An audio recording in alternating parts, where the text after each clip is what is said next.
We had him pull the casket out and open the casket. And, we did this with the full knowledge of the Jackson family. And Where is Michael Jackson's body? No one can seem to know. Michael Jackson's casket was reportedly opened after 17 years, and what was supposedly found inside left even seasoned investigators completely speechless. His body was not there at all. The crypt the world was told holds him has never carried his name, no plaque, no engraving, nothing carved in stone, identifying who rests inside. For the most famous entertainer of his generation, that missing detail alone has kept the mystery alive. It's like, he's not really dead, is he? He lives. And everybody would like that to be the case, but that wasn't the case. Is Michael Jackson really resting in there at all, or somewhere else entirely? To understand why this question refuses to die, you have to go back to June 25th, 2009, the day the world stopped. Jackson was found unresponsive at a rented mansion in Holmby Hills, just weeks away from a planned comeback tour that was supposed to define the final chapter of his career. Paramedics could not revive him. He was pronounced dead that afternoon. Conrad Robert Murray, guilty of the crime of involuntary manslaughter. What happened next moved faster than almost anyone expected.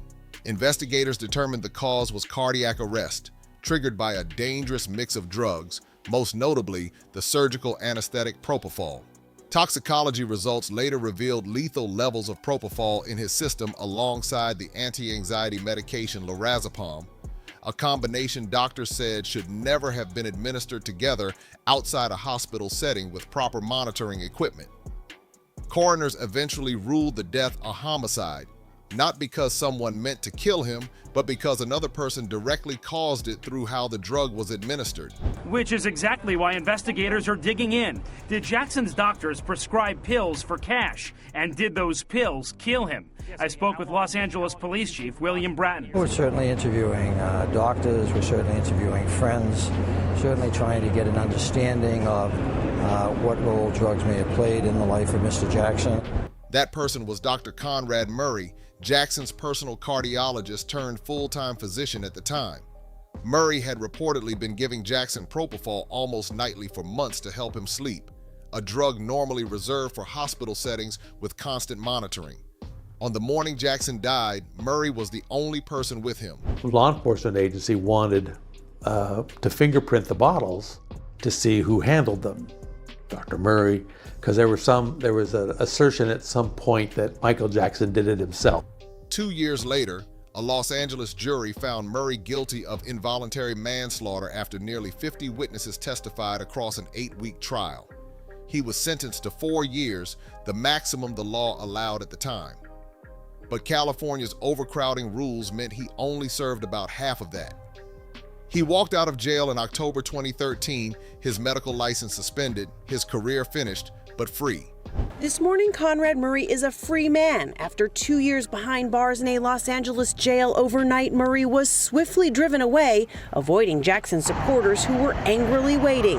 Murray's lawyer got into this heated exchange with a Jackson fan. If you weren't so ignorant, you would know he was not convicted of murder. He was convicted of involuntary manslaughter, which is a crime of negligence. That timeline alone left a lot of fans uneasy. There was a second legal battle, too.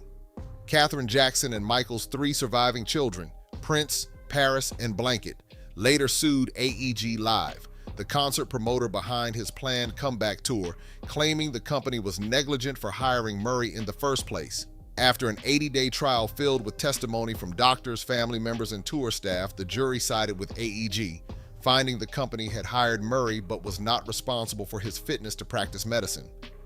For the family, it meant 2 separate courtrooms, 2 separate disappointments, and still no sense that the full truth behind his death had ever been settled. Michael loved him. Murray, convicted in 2011 for administering that fatal dose of propofol to pop legend Michael Jackson, served half of his 4-year sentence, getting credit for time served.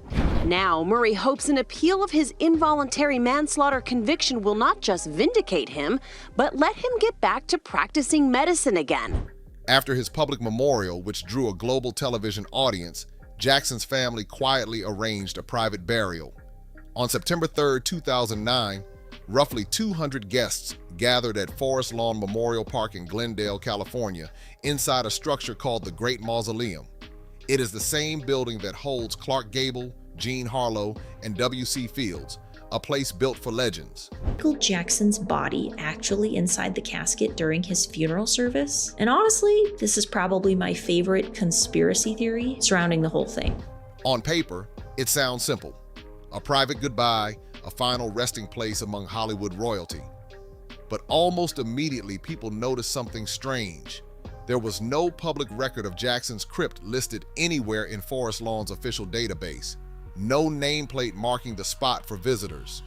For one of the most photographed humans in history, his actual resting place was nearly invisible. And I don't even really know if I'd call it a conspiracy theory, because technically his body did not need to be inside of that casket that day at all. There was no open casket viewing at the Staples Center. And we do symbolic caskets in funeral service all the time. Not constantly, but absolutely in certain situations. Especially if decomposition is progressing quickly, the family wants privacy, or the public event is more ceremonial than traditional viewing based. This single detail became the foundation for almost everything that followed. If a cemetery refuses to formally list where someone is buried and refuses to put a name on the crypt itself, it raises an obvious question. What exactly are they protecting and why? Forest Lawn does maintain other famous crypts inside the same building with visible markers, including Gable and Harlow, both clearly identified for visitors who walk through. That contrast makes Jackson's blank wall stand out even more. Other legends in the exact same mausoleum get acknowledged by name, while his section remains deliberately anonymous, a choice that feels intentional rather than accidental once you notice the difference. This is very different, a very different experience than, say, Elvis at Graceland, or even Michael Jackson had he been buried at Neverland. The public will not be able to visit Michael Jackson's grave. The family's own explanation focused on safety. Reports at the time claimed grave robbers and obsessive fans were a real concern, especially after stories spread that the casket may have been sealed in concrete to prevent anyone from digging it up. If true, that alone explains the secrecy without needing anything supernatural behind it. That was left to us to try to figure out. So we ended up going back to Forest Lawn Glendale, and this is after Michael's services and stuff, and we had them pull the body. He hadn't been interred yet. But that explanation did not satisfy everyone, especially once a much stranger rumor started circulating. According to some accounts, the casket lowered into the Great Mausoleum that day was empty. The theory claims Jackson's actual remains, or his ashes, were taken elsewhere entirely, to Neverland Ranch, the sprawling property in Santa Barbara that defined so much of his public life. This is his home. He created this. Why wouldn't he be here? I feel his presence. It remains unclear where he'll be buried or when. The enigma that was Michael Jackson continues even in death. Supposedly, his ashes were scattered near a specific spot on the ranch known as the Giving Tree, a place where Jackson reportedly spent hours writing and reading in private. If this version is accurate, the funeral the world saw and the tomb fans still visit today would be nothing more than an elaborate decoy built to protect his actual resting place from exactly the kind of intrusion the family feared. Access the body, because we know people are people, so we did our level best to secure everything and lock it down. Right. So, yeah. Neither version has ever been confirmed by an official source. Forest Lawn does not comment publicly on individual crypts. The Jackson family has never addressed the empty casket claim directly. And that silence, more than any single piece of evidence, is exactly what keeps this story circulating nearly 2 decades later. Seals, and you can lock it with a casket key, which honestly makes complete sense to me from a security standpoint. They locked him up in there because God forbid something happened on stage and suddenly Michael Jackson rolls out in front of the entire world. Like, absolutely not. And yes, I know that visual is horrifying. You're welcome. But genuinely, sealing caskets are designed to be secure. Before any of this secrecy began, the world had already witnessed Jackson's death play out as a global event. His memorial service at the Staples Center in Los Angeles drew an estimated worldwide television audience in the hundreds of millions, one of the most watched broadcasts in television history at that point. Cameras captured his children speaking publicly for the first time, including Paris Jackson's emotional tribute that left even hardened reporters in tears. Sometimes families simply want the emotional presence of the casket there. And honestly, that's completely okay. That is their prerogative. So personally, I think the theory that the casket may have been empty during portions of the memorial, or empty in general, I think it could have totally been empty the entire time. That memorial created an unusual contrast with what came weeks later. The public farewell was massive, broadcast everywhere, impossible to avoid. The actual burial was the opposite, deliberately small, deliberately quiet, held away from cameras entirely. Few families experience that kind of gap between how the world says goodbye and how the family actually lays someone to rest.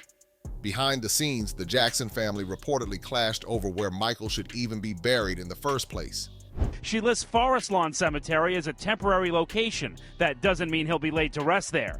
To be buried at Neverland, the family would have to apply for special permits. NBC News has learned they haven't yet. But as Jermaine Jackson told Matt, Neverland would be the ideal resting place.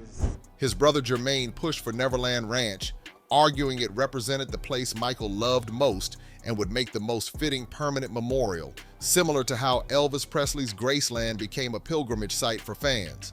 Their mother, Catherine Jackson, vetoed the idea, reportedly out of fear that turning Neverland into a public shrine would invite exactly the kind of disturbance and desecration the family wanted to avoid.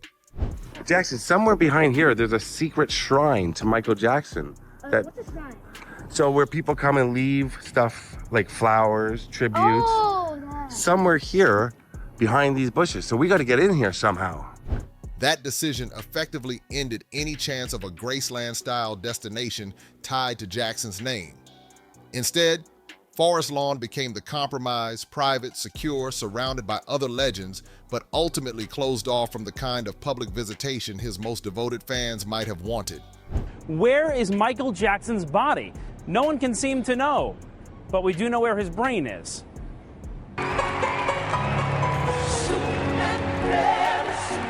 This is the last time we saw Michael Jackson's casket. There is one more detail from the autopsy itself that adds fuel to the mystery, even though it has a fairly mundane explanation.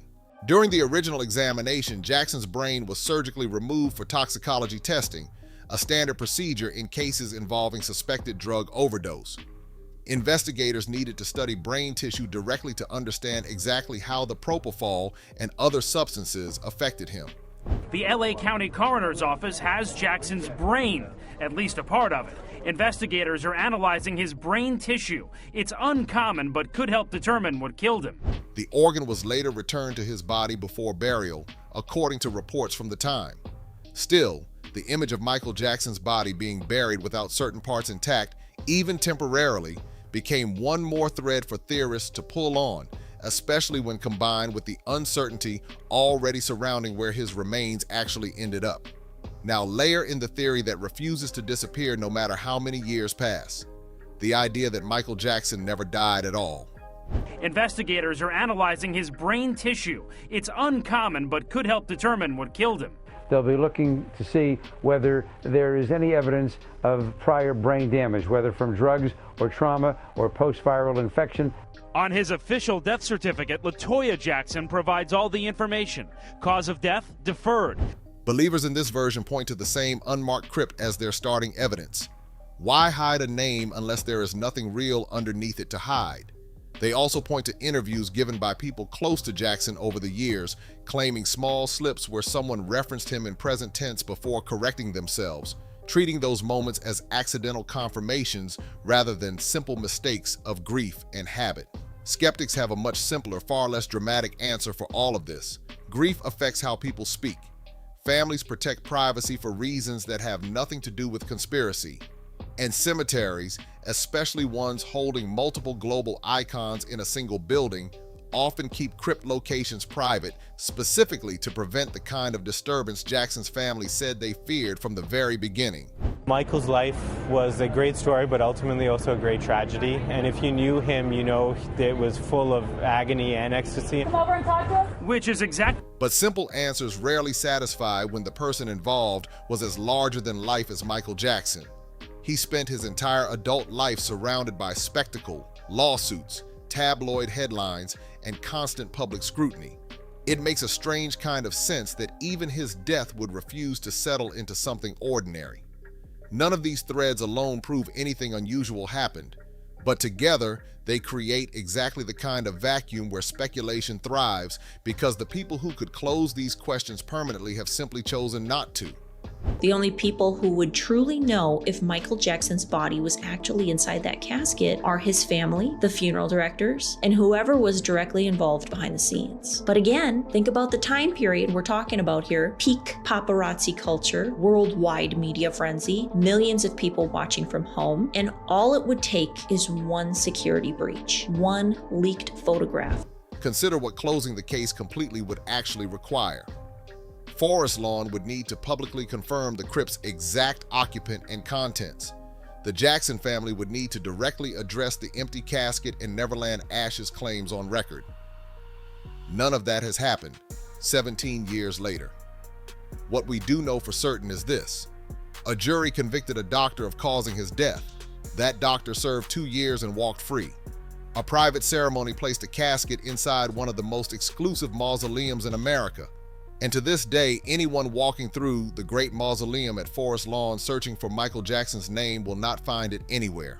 Why I believe, without a doubt, Michael Jackson was embalmed. 17 years should have been enough time for all of this to settle into accepted history.